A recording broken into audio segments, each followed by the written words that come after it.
আসসালামু আলাইকুম। এটিএন বাংলা সংবাদে সবাইকে স্বাগত জানাচ্ছি। তামান্না মৌ। শুরুতেই বিআরবি কেবলস সংবাদ শিরোনাম। আটকের পর ছাড়া পেলেন সাবেক মন্ত্রী আনোয়ার হোসেন মঞ্জু। হাজী সেলিম 5 দিনের রিমান্ডে। পদত্যাগ করলেন স্পিকার শিরিন শারমিন চৌধুরী। 15% কর দিয়ে কালো টাকা সাদা করার সুবিধা বাতিল, প্রজ্ঞাপন জারি। সংশোধন করা হবে বিগত সরকারের চলতি বাজেট, জানালেন অর্থ উপদেষ্টা। উপদেষ্টা সহ সরকারি চাকরিজীবী সবাইকে সম্পদের হিসাব দাখিলের নির্দেশ জনপ্রশাসন মন্ত্রণালয়ের। নির্দিষ্ট সময়ে জমা না দিলে আইনি ব্যবস্থা। হামলায় জড়িতরা গ্রেফতার না হওয়া পর্যন্ত আন্দোলন চালিয়ে যাওয়ার ঘোষণা ডাক্তারদের। তদন্তে চিকিৎসায় অবহেলার প্রমাণ মেলেনি, গাইবান্ধায় 1 জন গ্রেফতার। এবং নতুন করে তদন্ত হবে বিডিআর হত্যাকাণ্ড মামলার, জানালেন স্বরাষ্ট্র উপদেষ্টা। মানুষের অধিকার, সুশাসন ও ন্যায় বিচার প্রতিষ্ঠায় সরকার বদ্ধপরিকর। শুনছিলেন বিআরবি কেবলস সংবাদ শিরোনাম, এবার বিস্তারিত। আটকের পর ছাড়া পেলেন 5টি হত্যা মামলার আসামি জাতীয় পার্টি জেপির চেয়ারম্যান সাবেক মন্ত্রী আনোয়ার হোসেন মঞ্জু। এদিকে লালবাগ থানার কলেজ শিক্ষার্থী হত্যা মামলায় সাবেক সংসদ সদস্য ও আওয়ামী লীগ নেতা হাজী মোহাম্মদ সেলিমের 5 দিনের রিমান্ড মঞ্জুর করেছেন আদালত। ঢাকা মেট্রোপলিটন ম্যাজিস্ট্রেট আখতারুজ্জামান জামিন আবেদন নাকচ করে হাজী সেলিমের রিমান্ড মঞ্জুর করেন। দেখুন মনির হোসেন তপুর রিপোর্ট। আইডিয়াল কলেজের প্রথম বর্ষের ছাত্র খালিদ হাসান সাইফুল্লাহ হত্যা মামলায় ঢাকা 7 আসনের সাবেক এমপি হাজী সেলিমকে আদালতে হাজির করে পুলিশ। তার ফাঁসির দাবিতে বিক্ষোভ করে আইনজীবীরা। এরপর মামলার সুষ্ঠু তদন্তের জন্য তাকে 10 দিনের রিমান্ডে নিতে আবেদন করেন মামলা তদন্তকারী কর্মকর্তা। জনাকীর্ণ আদালতে এজলাসে আনার পর কান্নায় ভেঙে পড়েন হাজী সেলিম। আসামির আইনজীবী তার রিমান্ড বাতিল চেয়ে জামিন আবেদন করেন। উভয় পক্ষের শুনানি শেষে আসামির 5 দিনের রিমান্ড মঞ্জুর করেন বিচারক।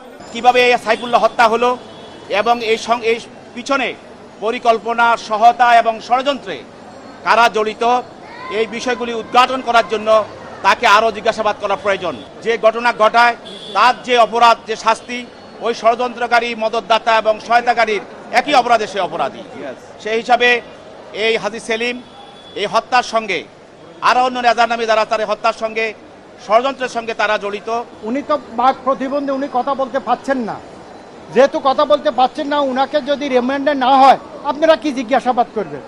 এই প্রেক্ষিতে উনারা একটু হট্টগোল করে উঠছেন।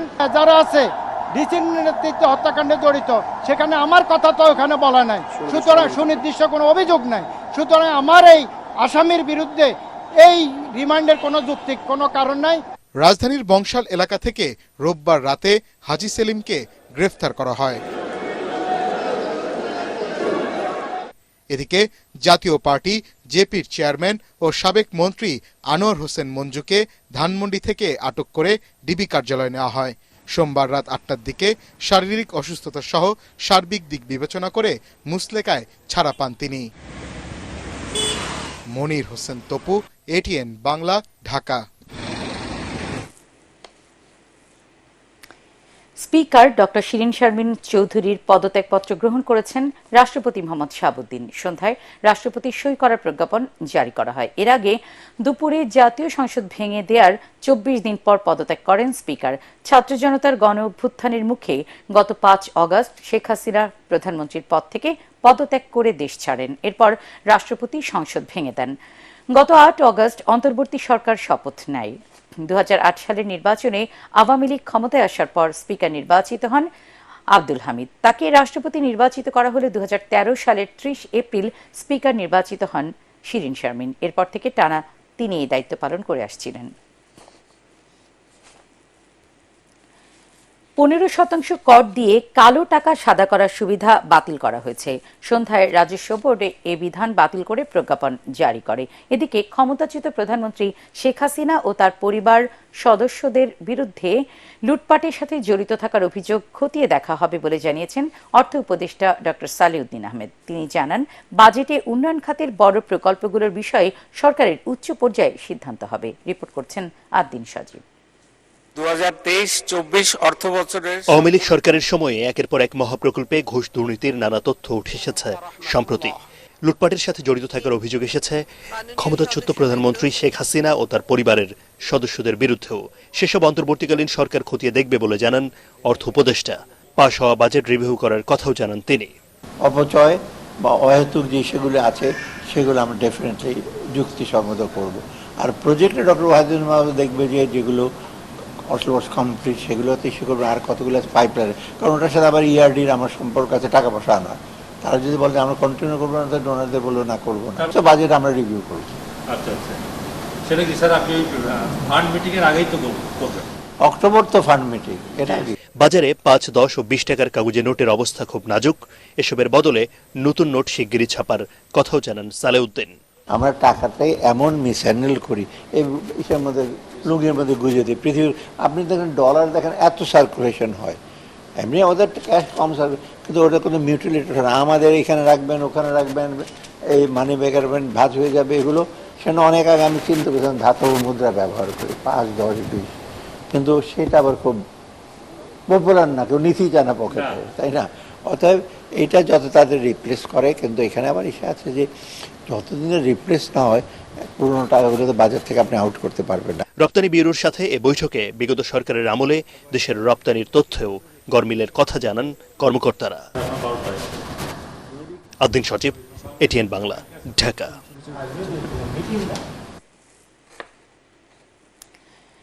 উপদেষ্টা সহ সরকারি চাকরিজীবী সবাইকে সম্পদের হিসেব দাখিলের নির্দেশ দিয়েছেন জনপ্রশাসন মন্ত্রণালয়।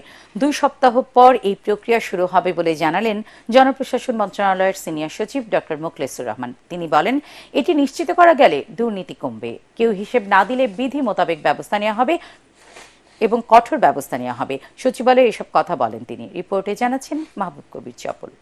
যে দেশে অসাধু পিয়ন ড্রাইভাররা শত শত কোটি টাকার মালিক হন, সেখানে উপরের স্তরের কর্মকর্তারা যে কত টাকা গড়তে পারেন তা সহজেই অনুমান করা যায়।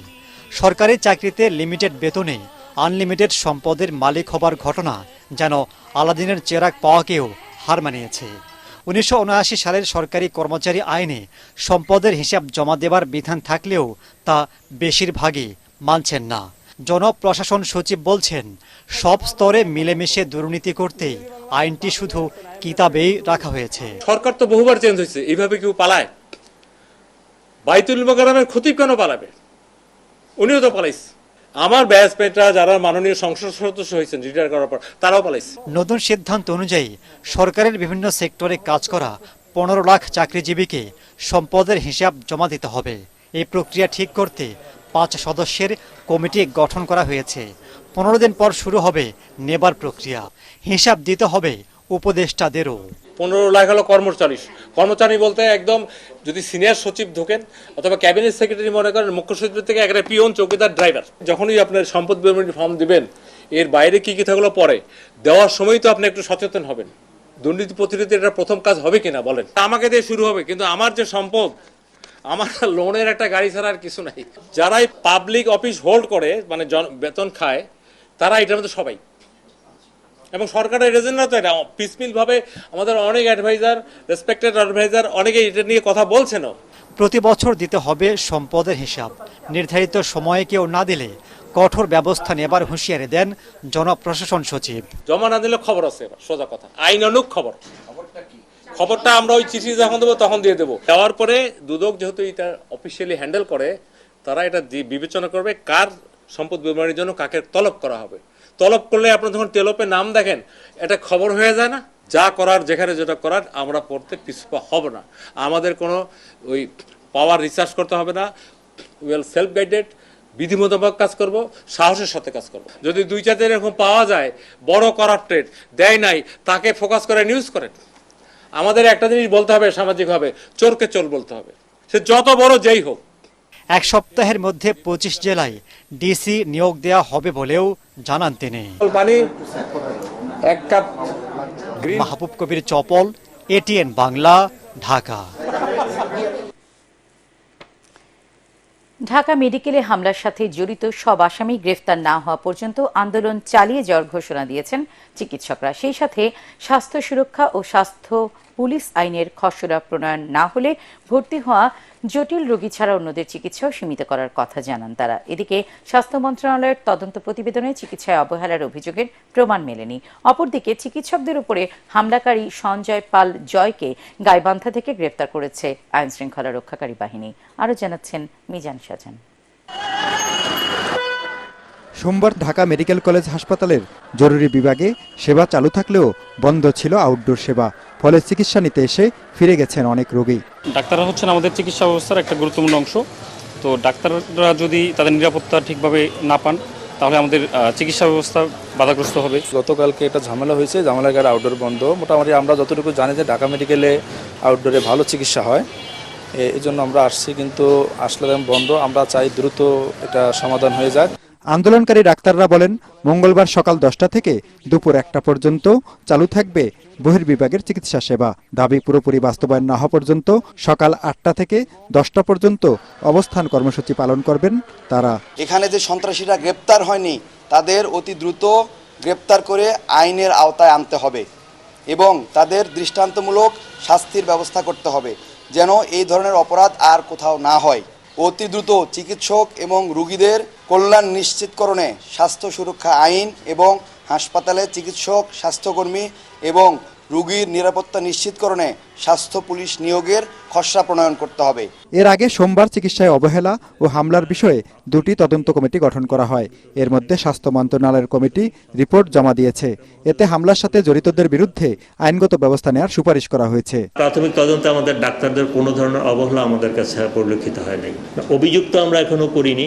আমরা সাময়িকভাবে যে বিষয়গুলো যে জন্য হয়েছে এটা এই বিষয়গুলোকে আমরা চিহ্নিত করেছি, অভিযুক্ত করে সেটা তো এফআইআর হয়েছে, মামলা হয়েছে। হামলার সাথে জড়িত সঞ্জয় পাল জয়কে গাইবান্ধা থেকে গ্রেপ্তার করেছে আইন শৃঙ্খলা রক্ষাকারী বাহিনী।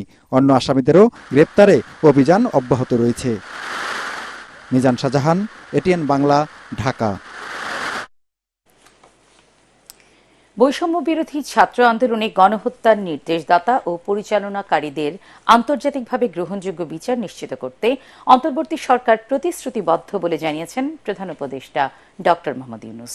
আন্তর্জাতিক খ্যাতিসম্পন্ন মানবাধিকার বিষয়ক আইনজীবী টবি ক্যাডম্যান রাষ্ট্রীয় অতিথি ভবন যমুনায় সাক্ষাৎ করতে গেলে তিনি বলেন, শেখ হাসিনার 15 বছরের স্বৈরশাসন আমলে পাচার করা টাকা দেশে ফেরত আনাই হবে সরকারের অন্যতম প্রধান কাজ। এ সময় সাম্প্রতিক গণ অভ্যুত্থানে মানবতা বিরোধী অপরাধের সাথে জড়িত অভিযুক্তদের বিচারের জন্য আন্তর্জাতিক সমর্থনে দেশীয় ট্রাইব্যুনাল গঠনের প্রয়োজনীয়তা নিয়ে আলোচনা করেন তারা। এ বিষয়ে আইনজীবী টবি ক্যাডম্যান জানান, বাংলাদেশে দ্রুত সত্য, ন্যায় বিচার ও জবাবদিহিতা নিশ্চিতে কার্যকর অভ্যন্তরীণ আইনি কাঠামো প্রতিষ্ঠা করতে হবে, যা হবে আন্তর্জাতিক সম্প্রদায় ও দেশের জনগণ দ্বারা সমর্থিত।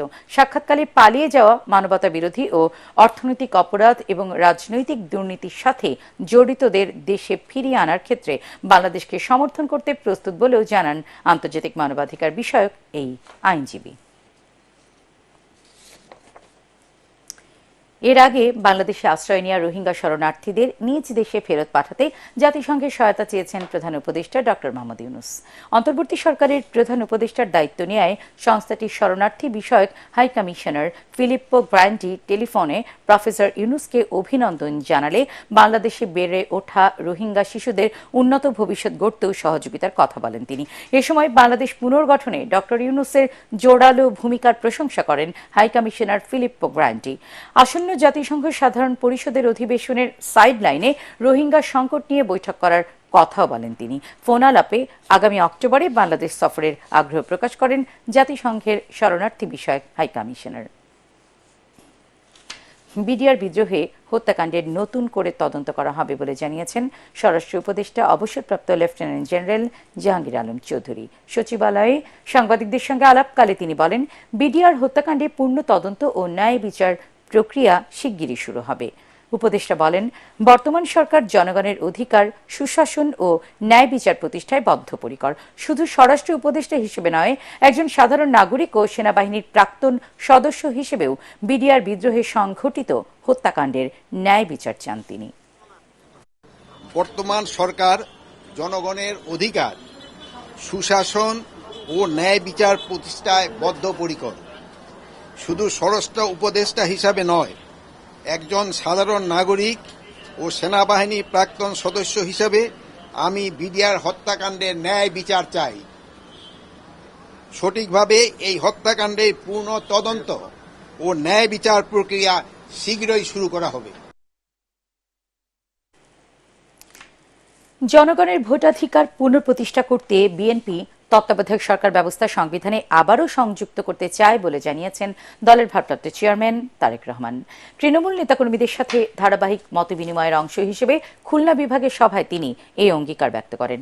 তারেক রহমান বলেন, যে বাড়িতে শহীদ রাষ্ট্রপতি জিয়াউর রহমান, বেগম খালেদা জিয়া সহ তার পরিবার প্রায় 40 বছর বাস করেছেন, সেই বাড়ি থেকে বেগম জিয়াকে যেভাবে অসম্মান ও অন্যায়ভাবে উচ্ছেদ করা হয়েছে তা দেশবাসী দেখেছেন। বিনা চিকিৎসায় তার একমাত্র ভাইকে মৃত্যুবরণ করতে হয়েছে।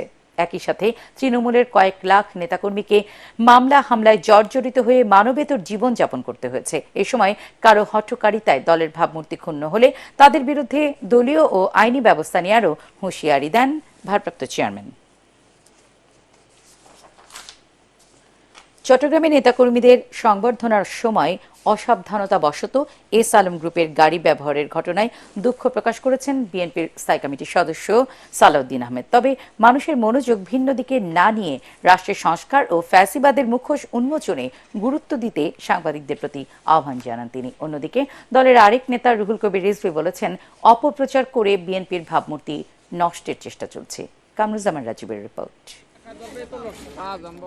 গুমের শিকার হয়ে দীর্ঘ 9 বছর ভারতে থাকার পর দেশে ফিরে গত 28 আগস্ট চট্টগ্রামে নিজ এলাকায় নেতাকর্মীদের সংবর্ধনায় অংশ নেন বিএনপি নেতা সালাউদ্দিন আহমেদ।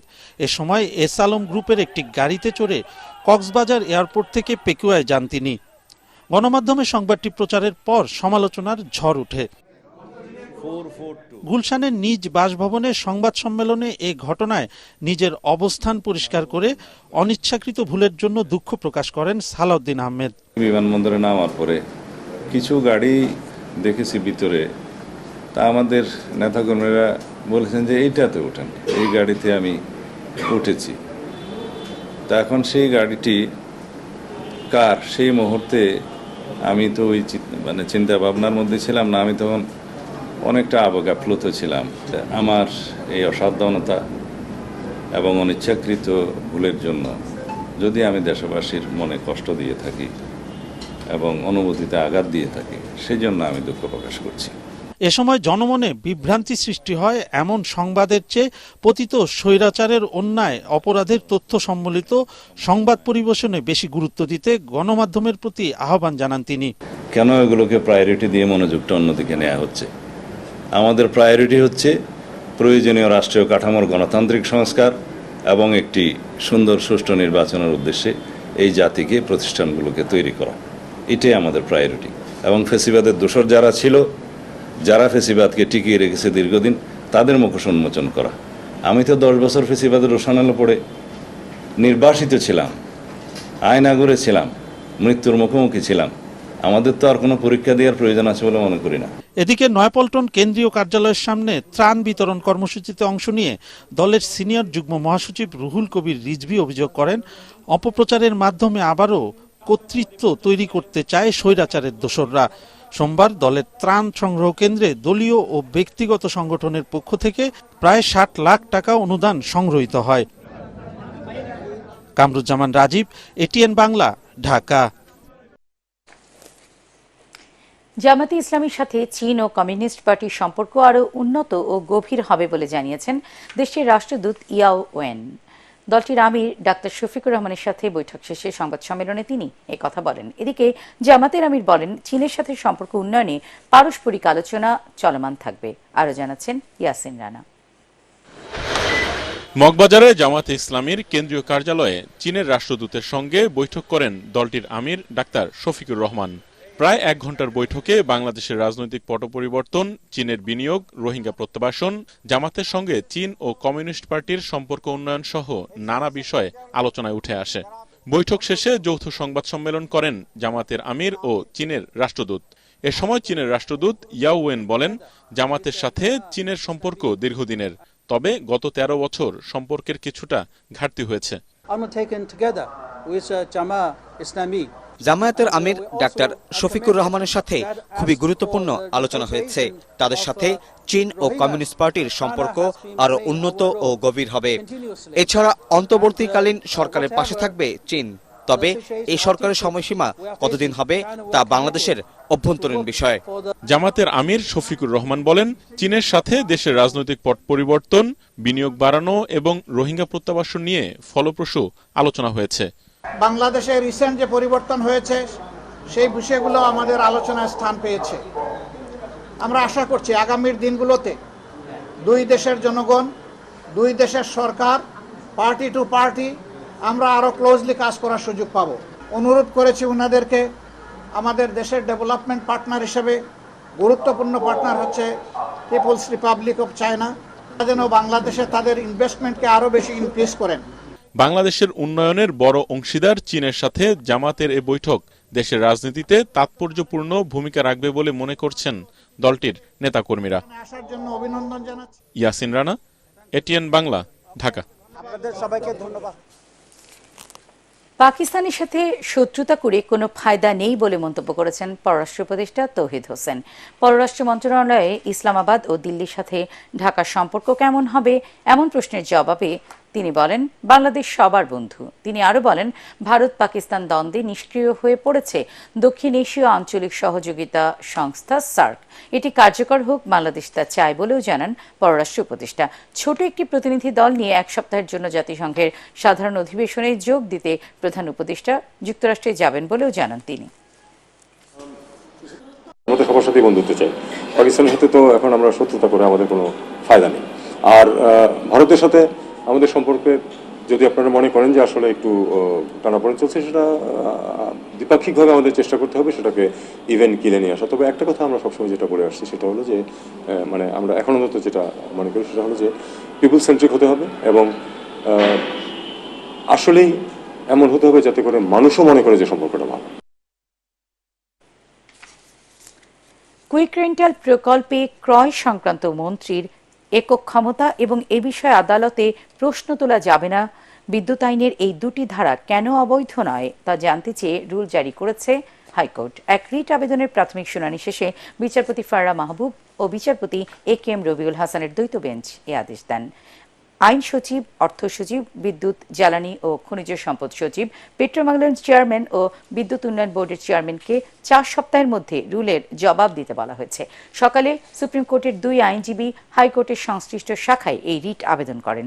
আইনের 9 ধারায় বলা হয়েছে, এই আইনের অধীন গৃহীত কোনো আদেশ বা নির্দেশের বৈধতা সম্পর্কে কোনো আদালতে প্রশ্ন উত্থাপন করা যাবে না। আরেক ধারায় বলা হয়েছে, ক্রয় বিষয়ে মন্ত্রীর একক ক্ষমতা থাকবে। আইনের দুটি ধারাই সংবিধানের লঙ্ঘন বলে জানান রিটকারীর আইনজীবী। রাজনীতি ঠিক না হলে অর্থনীতি ভালো হতে পারে না বলে জানিয়েছেন FBCCI সাবেক সভাপতি আব্দুল আওয়াল মিন্টু। তিনি জানান, রাজনীতি ব্যবসা বাণিজ্যের পরিপূরক। রাজধানীর একটি হোটেলে গার্মেন্টস বাইং হাউস অ্যাসোসিয়েশনের আয়োজনে চলমান পরিস্থিতিতে তৈরি পোশাক খাতের সংকট ও উত্তরণ নিয়ে আলোচনা সভায় আব্দুল আওয়াল মিন্টু বলেন, কোনো অবস্থাতেই ব্যবসায়ীরা রাজনীতিবিদদের তোষামত করতে পারে না। রাজনৈতিক দলগুলোতে অতিমাত্রায় তোষামত করায় ব্যবসায়ীরা তাদের মর্যাদা হারিয়েছেন। 1.5 দশকে দেশের সঠিক পরিসংখ্যান না থাকাকে দুঃখজনক উল্লেখ করে ব্যবসায়ীরা জানান, এতে দেশের আর্থিক পরিকল্পনা ব্যাহত হয়েছে। সহসায় অর্থনৈতিক মুক্তির সমাধান না থাকলেও পরিবর্তিত পরিস্থিতিতে ব্যবসায়ীদের ঐক্যবদ্ধ হয়ে কাজ করে যাওয়ার আহ্বান জানান ব্যবসায়ীরা। রাজনীতি অর্থনীতিকে নিয়ন্ত্রণ করে, অর্থনীতি রাজনীতিকে পরিশীলিত করে। এখন রাজনীতিবিদরা যদি চোর হয়, রাজনীতিবিদরা যদি সমাজে যত অপকর্মের হোতা হয়, তাহলে আমরা যতই নৈতিকতা দেখাই, সেই নৈতিকতার কোনো ভ্যালু আপনি সমাজের জন্য করতে পারবে এমন কিছু আমার কাছে মনে হয় না। আমরা যে হারে মাঝে মধ্যে তোষামো দিয়া তেল মারি, এটা কিন্তু আমাদের কাজ না। চলতি মাসের জন্য ভোক্তা পর্যায়ে বোতলজাত LPGর নতুন দাম নির্ধারণ করা হয়েছে। প্রতি 12 কেজি সিলিন্ডারের দাম 44 টাকা বাড়িয়ে 1421 টাকা নির্ধারণ করেছে এনার্জি রেগুলেটরি কমিশন BERC। দুপুরে নতুন এ দর ঘোষণা করেন প্রতিষ্ঠানটির চেয়ারম্যান জালাল আহমেদ। এ সময় নতুন এই দাম আজ সন্ধ্যে 6টা থেকে কার্যকর হয়েছে বলে জানান তিনি। এর আগে অগস্ট ও জুলাই মাসেও দাম বাড়ে এলপিজির। আল আরাফা ইসলামী ব্যাংক অর্থ সংবাদ।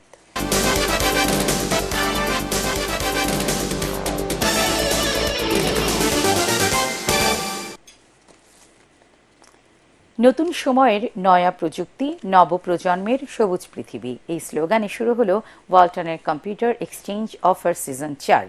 রাজধানীতে ওয়ালটন কর্পোরেট অফিসে এর উদ্বোধন করেন ওয়ালটন হাইটেক ইন্ডাস্ট্রিজ PLCর managing director SM Mahbubul Alam এবং ওয়ালটন ডিজিটেক ইন্ডাস্ট্রিজ লিমিটেডের চেয়ারম্যান SM রেজাউল আলম। এর আওতায় চলতি বছরের 1 সেপ্টেম্বর থেকে 31 ডিসেম্বর পর্যন্ত যে কোনো ব্র্যান্ডের সচল বা অচল laptop, desktop, all in one PC, monitor, printer, tab, speaker, CCTV বদলে সর্বোচ্চ 20% ছাড়ে ওয়ালটনের সমজাতীয় নতুন পণ্য কিনতে পারবেন ক্রেতারা। 6 মাসের কিস্তি বা EMI-তে পণ্য কেনার ক্ষেত্রেও রয়েছে এই ডিসকাউন্ট সুবিধা। এবার পার্টিক্স খেলার খবর।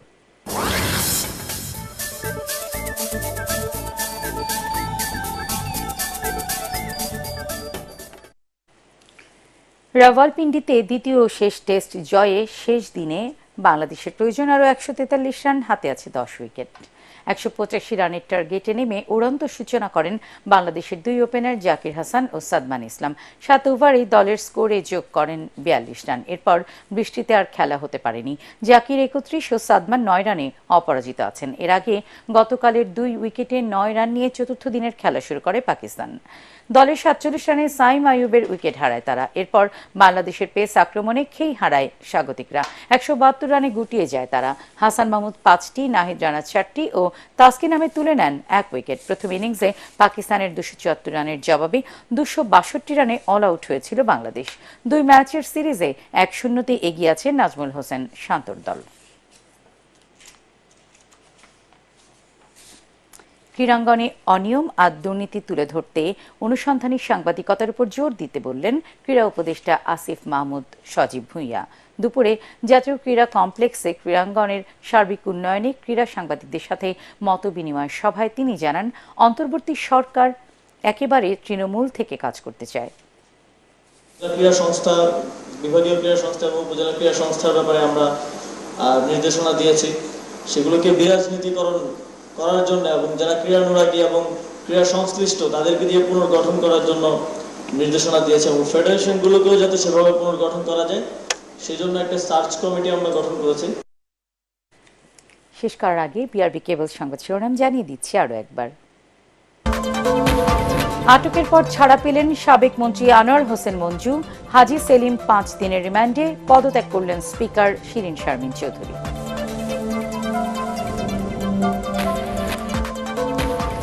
15% কর দিয়ে কালো টাকা সাদা করার সুবিধা বাতিল, প্রজ্ঞাপন জারি, সংশোধন করা হবে বিগত সরকারের চলতি বাজেট, জানালেন অর্থ উপদেষ্টা। উপদেষ্টা সহ সরকারি চাকরিজীবী সবাইকে সম্পদের হিসেব দাখিলের নির্দেশ জনপ্রশাসন মন্ত্রণালয়ের। নির্দিষ্ট সময়ে জমা না দিলে আইনি ব্যবস্থা। হামলায় জড়িতরা গ্রেফতার না হওয়া পর্যন্ত আন্দোলন চালিয়ে যাওয়ার ঘোষণা ডাক্তারদের। তদন্তে চিকিৎসায় অবহেলার প্রমাণ মেলেনি, গাইবান্ধায় একজন গ্রেফতার। এবং নতুন করে তদন্ত হবে বিডিআর হত্যাকাণ্ড মামলার, জানালেন স্বরাষ্ট্র উপদেষ্টা। মানুষের অধিকার, সুশাসন ও ন্যায় বিচার প্রতিষ্ঠায় সরকার বদ্ধপরিকর। পরবর্তী সংবাদ দেখার আমন্ত্রণ জানিয়ে এখনকার মতো শেষ করছি। এটিএন বাংলা সংবাদ ইউটিউবে দেখতে ব্রাউজ করুন youtube/ATN Bangla News। আল্লাহ হাফেজ।